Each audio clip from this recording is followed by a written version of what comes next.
వీరు నంద్యాల నుండి ఇక్కడ తైలాభిషేకానికి వచ్చారు. వారి పాప రితిక గత 4 నెలల క్రితం ఒక్కసారి తనకి విపరీతమైన జ్వరం రావడంతో ఆ అమ్మాయికి నీళ్ళవి ఎన్ని తాగినా తాగకపోయినా కూడా అస్తమానం యూరిన్ పోతూ ఉండేది. వారు చాలా భయపడి చిన్న వయసులో షుగర్ ఏమైనా అటాక్ అయిందా తనకి అని చాలా భయపడ్డారు. వారు ఇక్కడ తైలాభిషేకానికి వస్తుంది దాన్ని బట్టి ఆ బిడ్డ విషయమై దేవుడు కార్యం చేసినట్లయితే వారు ఇక్కడ సాక్ష్యము చెప్పుకుంటామని దేవుని సన్నిధిలో వారు ప్రార్థన చేసుకున్నారు.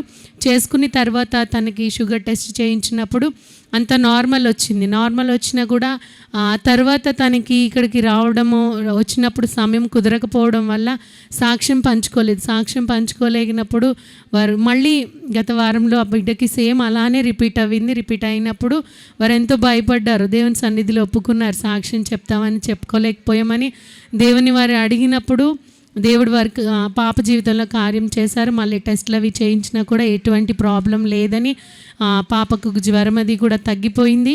వారు ఆ సాక్ష్యాన్ని ఈ దినం పంచుకోవడానికి దేవుడు సమయం ఇచ్చినందుకు దేవునికి వందనాలు చెల్లించుకుంటున్నారు. ఆ బిడ్డకి ఇచ్చిన స్వస్థతను బట్టి దేవుని నామానికే మహిమ కలుగును గాక. ఈ సాక్ష్యం దేవుడు దీవించును గాక. ఆమేన్.